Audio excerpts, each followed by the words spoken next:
6.5 years later, 180 researchers, they have some amazing developments in the lab. I'm going to show you 3 of those today, such that we can stop burning up our planet. And instead, we can generate all the energy we need right where we are, cleanly, safely, and cheaply. Think of the space that we spend most of our time. Tremendous amount of energy is coming at us from the sun. We like the light that comes into the room, but in the middle of summer, all that heat is coming into the room that we're trying to keep cool. In winter, exactly the opposite is happening. We're trying to heat up the space that we're in, and all that is trying to get out through the window. Wouldn't it be really great if the window could flick back the heat into the room if we needed it, or flick it away before it came in? One of the materials that can do this is a remarkable material, carbon, that has changed its form in this incredibly beautiful reaction, where graphite is blasted by a vapor, and when the vaporized carbon condenses, it condenses back into a different form. Chicken wire rolled up. But this chicken wire carbon, called a carbon nanotube, is 100,000 times smaller than the widths of one of your hairs. It's 1,000 times more conductive than copper. How is that possible? One of the things about working at the nanoscale is things look and act very differently.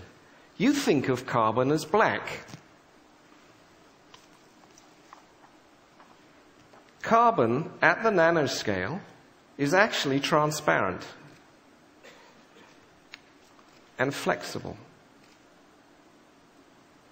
And when it's in this form, if I combine it with a polymer and affix it to your window, when it's in its colored state, it will reflect away all heat and light, and when it's in its bleached state, it will let all the light and heat through, and any combination in between. To change its state, by the way, takes 2 volts for a millisecond pulse. And once you've changed its state, it stays there until you change its state again. As we were working on this incredible discovery at University of Florida, we were told to go down the corridor to visit another scientist. And he was working on a pretty incredible thing. Imagine if we didn't have to rely on artificial lighting to get round at night. We'd have to see at night, right? This lets you do it. It's a nanomaterial, 2 nanomaterials, a detector and an imager. The total width of it is 600 times smaller than the width of a decimal place. And it takes all the infrared available at night, converts it into an electron with a space of 2 small films, and is enabling you to play an image which you can see through. I'm going to show to TEDsters the first time this operating. Firstly, I'm going to show you the transparency. Transparency is key. It's a film that you can look through. And then I'm going to turn the lights out. And you can see, off a tiny film, incredible clarity. As we were working on this, it dawned on us. This is taking infrared radiation, wavelength, converting it into an electron. What if we combined it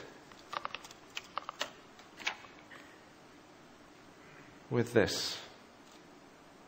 Suddenly, you've converted energy into an electron on a plastic surface that you can stick on your window.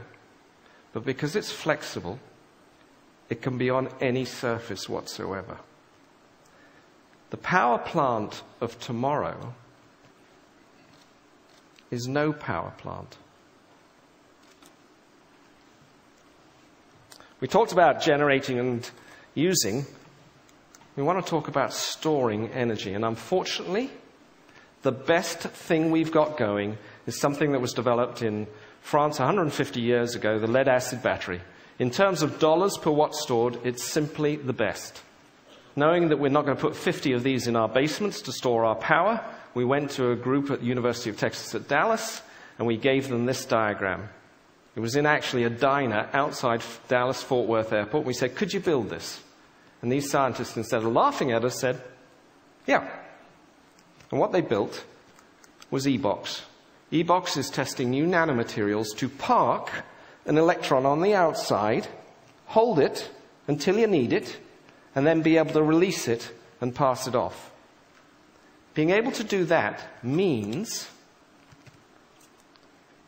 that I can generate energy cleanly, efficiently, and cheaply right where I am. It's my energy. And if I don't need it, I can convert it back up on the window to energy, light, and beam it, line of sight, to your place. And for that, I do not need an electric grid between us. The grid of tomorrow is no grid. And energy, clean, efficient energy, will one day be free.